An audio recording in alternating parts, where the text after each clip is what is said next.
तो पार्ट 2 में हमारा मेनली फोकस रहने वाला है, पहले तो रॉकी भाई के हमारे हेयर्स है उसी पे, और फेस पे ज़्यादा फोकस रहेगा। तो फेस पे ही स्टार्ट करेंगे, और अगर आपको टूल्स सारे बाय करने हैं लिंक डिस्क्रिप्शन में रहेगी। सब्सक्राइब कर दो, लाइक कर दो, और कमेंट में लिख दो कि अगर आपकी कोई भी क्वेरीज हो ये पूरे ट्यूटोरियल को बनाते टाइम, अगर आप पूरा देख रहे हो, कोई भी कहीं पे भी क्वेश्चंस आ रहे हैं कमेंट में लिख दो। और उसमें स्टार्टिंग हम करेंगे फेस बनाने पे। फेस पे जैसे कि लाइट सोर्स, पहले तो हम देख लेते हैं लाइट सोर्स कहाँ पे।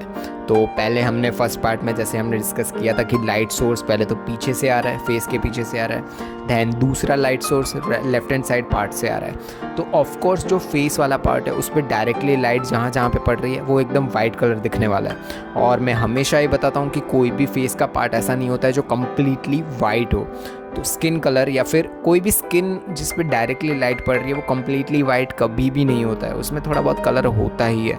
अगर आप आपके रेफरेंस पिक्चर को आप ब्लैक एंड वाइट में कन्वर्ट करोगे तो उसमें भी अगर आपको वो कम्प्लीटली वाइट दिख रहा है तो मैं रिकमेंड करूँगा उस पर एच पेंसिल तो आप घुमा ही दो एक बार, क्योंकि वो आपको स्किन टेक्सचर का डिफरेंस दिखाएगा कि आपने कुछ मेहनत की, वहाँ पे कुछ स्किन है ऐसा दिख रहेगा। वरना कार्टून जैसा दिखता है। कार्टून कैसे होते हैं, ब्लैक एंड वाइट या फिर कुछ कलर के ऐसे होते हैं। कार्टून नहीं बनाना है हमें, रियलिस्टिक स्केचेस बनाते हैं।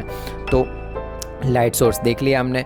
तो हमारा जो फोरहेड वाला पार्ट है वहाँ पे, जैसे फोरहेड का फ्रंट वाला पार्ट देखो तो वहाँ पे कम्प्लीटली वाइट दिख रहा है। दैन नोज़ के ऊपर वाला पार्ट देखो वो वाइट दिख रहा है। दैन नोज़ के लेफ़्ट साइड वाला पार्ट अगर आप देखो तो वहाँ पे वाइट दिख रहा है। तो ये कुछ ऐसे पार्ट्स हैं जहाँ पे लाइट डायरेक्टली पड़ रही है। तो वो ही लाइट को आप वाइट नहीं छोड़नी है, वो लाइट को लाइट एंड वाइट पता नहीं कॉम्बिनेशन कैसे बन गया तो वो लाइट कलर वैसे ही नहीं छोड़ना है, उसको एच पेंसिल से बनाना ही है। तो पहले फोरहेड बना लेते हैं। फोरहेड को यूज़ करने के लिए एच पेंसिल से पहले बेस लेयर बनाओ, उसको हम ब्लेंड करेंगे टिश्यू से। देन अगेन ब्लेंड करने के बाद हम 3B पेंसिल से, जैसे फोरहेड का राइट हैंड साइड वाला पार्ट है वो डार्कर है, राइट जहाँ पे हेयर्स दिख रहा है तो वो डार्कर पार्ट है, तो वहाँ पे 3B पेंसिल यूज़ करो। एंड देन अगेन यूज़ करो हमारा मेकअप ब्रश और उससे ब्लेंड कर दो ताकि वो हमारा स्किन टेक्सचर के साथ ब्लेंड हो जाए। देन अगेन जब ये पार्ट हमारा हो जाए देन हमारी मैकेनिकल पेंसिल ले लो आप, और मैकेनिकल पेंसिल से eyes, then eyebrows, then nose, ये 3 वाले पार्ट है ना उसको आप पहले आउटलाइंस बना दो। जितने भी आपको डिटेल्स दिख रही है उतने आउटलाइंस बना दो। देन आउटलाइंस बनाने के बाद मैकेनिकल पेंसिल से भी आउटलाइन बनाते टाइम आपको ये चीज़ पे फोकस करना चाहिए कि प्रेशर कभी भी अप्लाई नहीं करना है। देन एच पेंसिल से जहाँ जहाँ पे आपको डार्कर दिख रहा है, जैसे आइज़ के नीचे वाला पार्ट है वहाँ पे थोड़ा बहुत आपको डार्क दिख रहा है। देन आईब्रो वाला पार्ट, देन नोज़ के लेफ़्ट साइड वाला पार्ट वो बहुत थोड़ा बहुत डार्कर है, और लेफ्ट हैंड साइड वाली आई है जो थोड़ी ही दिख रही है, थोड़ी आपको दिख रहेगी, उसके कुछ पार्ट्स हैं जो थोड़े बहुत डार्कर है। तो वहाँ पे एच पेंसिल से पहले डार्क मतलब शेड कर दो। शेडिंग भी आपको ध्यान रखना है कि शेडिंग डार्क इतनी ज़्यादा ना हो जाए, क्योंकि स्किन टेक्सचर कुछ पार्ट्स ऐसे हैं जो वाइट थे जो हमने डिस्कस कर रखा है, तो वो आपको डार्क नहीं दिखाना है। तो उसी वजह से आप एच पेंसिल से पहले पूरा डार्क कर दो। और चिक वाला पार्ट, गाल वाला पार्ट देखो अगर आप रॉकी भाई का, तो राइट हैंड साइड वाला पार्ट है वो डार्क दिख रहा है थोड़ा बहुत, इतना भी डार्क नहीं है बट थोड़ा बहुत दिख रहा है। और आईब्रो के जस्ट ऊपर वाला पार्ट अगर आप देखो तो वो थोड़ा बहुत ज़्यादा डार्क दिख रहा है, और उसका रीज़न क्या है पता है, कि वहाँ पे लाइट इतनी ज़्यादा नहीं पड़ रही है, वहाँ पे शेडोज़ बन रही है। तो उसी की वजह से जो हमने एच पेंसिल से पहले सारी चीज़ें बना दी है, और उसके बाद हम ब्लेंड करने के लिए यूज़ करेंगे टिश्यू। मैं रिकमेंड करूँगा बेस लेयर के लिए हमेशा टिश्यू यूज़ करना चाहिए, क्योंकि टिश्यू से बहुत यूनिफॉर्म ब्लेंडिंग होती है। यूनिफॉर्म मतलब सारे पार्ट अच्छे से ब्लेंड हो जाते हैं। आपने कभी ऐसा पार्ट देखा है कहीं पे कि कुछ पार्ट्स ऐसे कम्प्लीटली डार्क होते हैं, कुछ पार्ट्स ऐसे कम्प्लीटली वाइट होते हैं और उसमें सडन चेंज आ जाता हो, जैसे ये पार्ट एकदम ब्लैक है, ये पार्ट एकदम वाइट है, ऐसा क्लोथ्स में होता है, राइट।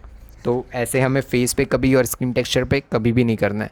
तो यही सेम चीज़ हम अप्लाई करेंगे। दैन एच पेंसिल्स हमारी कंप्लीट हो गई। दैन अगेन यूज़ करेंगे हम 3B पेंसिल। 3B पेंसिल जैसे आईज़ के अंदर वाला पार्ट है, प्यूपिल वाला पार्ट है, दैन आईब्रोज़ वाला पार्ट है, फिर नोज़ के राइट साइड वाला पार्ट देखो अगर आपको थोड़ा बहुत डार्कर है, और नोज़ के नीचे वाला पार्ट है वो भी डार्कर है।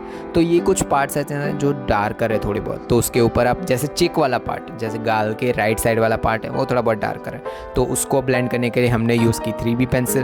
दैन ना ब्लेंड करने के लिए नहीं, शेड करने के लिए। दैन शेड कर दिया, उसके बाद ब्लेंड करने के लिए आप यूज़ कर सकते हो ईयरबड भी यूज़ कर सकते हो आप। टिश्यू मैं रिकमेंड करूँगा, टिश्यू अभी यूज़ मत करो क्योंकि थोड़ा बहुत हमें डार्कर जाना है। आप यूज़ कर सकते हो, कोई प्रॉब्लम नहीं है। दैन मैं रिकमेंड करूँगा आप ब्लेंडिंग स्टम्प भी यूज़ कर सकते हो, बट ब्लेंडिंग स्टम्प साफ़ ऑफ कर लो यूज़ करने से पहले, क्योंकि अगर आप ब्लेंडिंग स्टम्प ठीक से साफ़ किया हुआ यूज़ नहीं करोगे तो धब्बे रह जाएंगे फेस पे, और फेस पे कभी इतने ज़्यादा धब्बे नहीं होते। तो वही चीज़ पे हमें फोकस करना है। तो अगेन ब्लेंड कर दिया, देन धीरे धीरे इंक्रीज़ करो ग्रेड्स को। 4B पेंसिल यूज़ करो, जैसे 4B पेंसिल आईज़ के आसपास वाला पार्ट है वो थोड़ा बहुत और डार्कर है, सिर्फ वहीं पे आप 4B पेंसिल यूज़ करो। फिर जैसे आईब्रोज़ वाला पार्ट है उसको बनाने के लिए मैकेनिकल पेंसिल 0.9 mm की ले लो और बहुत छोटे छोटे हेयर्स बना दो। और आईब्रोज़ के जस्ट ऊपर वाला पार्ट है वो थोड़ा बहुत और डार्कर है, तो वहाँ पे आप 5B पेंसिल से शेड करो एंड देन उसे ब्लेंड कर दो ब्लेंडिंग स्टम्प से। और जैसे नोज़ के नीचे वाला पार्ट है वो भी 5B और थोड़ा बहुत डार्कर है, तो उसके लिए यूज़ करो 5B पेंसिल। देन आईज़ के अंदर वाला पार्ट है वो कम्प्लीटली डार्कर है, तो उसके लिए आप यूज़ कर सकते हो 8B पेंसिल। और ऐसे ही धीरे धीरे आप आपके शेड्स को इंक्रीज़ करते जाओ और आपका फेस रेडी होगा। और ईयर के लिए सेम चीज़ होगी, बट ईयर में से एक बहुत बड़ा वाला डिफरेंस ये है कि ईयर्स है ना वो शेडोज़ में ज़्यादा है। जैसे ईयर्स पे लाइट पड़ ही नहीं रही है, वहाँ पे जो उनके फेस और जो उनके हेयर्स हैं उसकी वजह से जो शेडोज़ बन रही है, उसकी वजह से क्या हो रहा है कि जो ईयर है वो डार्कर दिख रहे हैं। तो एच पेंसिल से पहले बेस लेयर तो बना ही देना है, आउटलाइन बना दो पहले तो, देन प्रेशर अप्लाई मत करना आउटलाइन बनाते टाइम। देन अगेन यूज़ करो एच पेंसिल से आप पहले ब्लेंड कर दो, और ब्लेंडिंग के लिए यूज़ करो टिश्यू। देन धीरे धीरे जैसे ईयर्स के अंदर वाला पार्ट है उसके लिए आप डायरेक्टली 8B पेंसिल यूज़ मत करना, धीरे धीरे शेड्स को इंक्रीज़ करते जाओ। कुछ पार्ट्स डार्कर है, कुछ पार्ट्स लाइटर है, ऐसे धीरे धीरे धीरे ग्रेड्स को इंक्रीज़ करो और आपका ईयर तैयार होगा। फाइनली ईयर के जो अंदर सबसे अंदर वाला पार्ट है उसके लिए आप यूज़ कर सकते हो 8B पेंसिल, और उसको भी ब्लेंड करने के लिए यूज़ करो हमारा ब्लेंडिंग स्टम्प। और देन फाइनली हमारा जो मोस्टेच वाला पार्ट है, मोस्टेच और जो रिमेनिंग पार्ट है हमारे हेयर्स के, वो हम थर्ड में देखेंगे।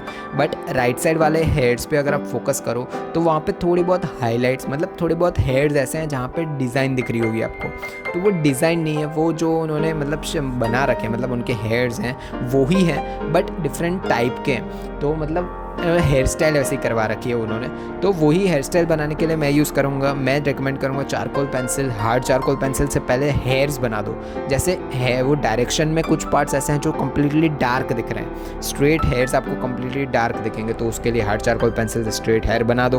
देन अगेन उसको ब्लेंड करो मेकअप ब्रश से, देन अगेन यूज़ करो medium charcoal pencil, and then finally सिर्फ यूज़ करो सॉफ्ट चारकोल पेंसिल, सिर्फ उन्हीं पार्ट्स पे जो आपको कम्प्लीटली डार्क दिख रहे हैं। और पार्ट 3 में हम सारे हेयर्स बनाना सीखेंगे जो बचे हुए हैं। तो आज के ट्यूटोरियल के लिए बस इतना ही। अगर आपने इस ट्यूटोरियल से कुछ ना कुछ सीखा है तो सब्सक्राइब कर दो और लाइक कर दो। अगर आपको कोई भी क्वेश्चन और क्वेरीज हो इस ट्यूटोरियल के रिगार्डिंग तो कमेंट में लिख दो।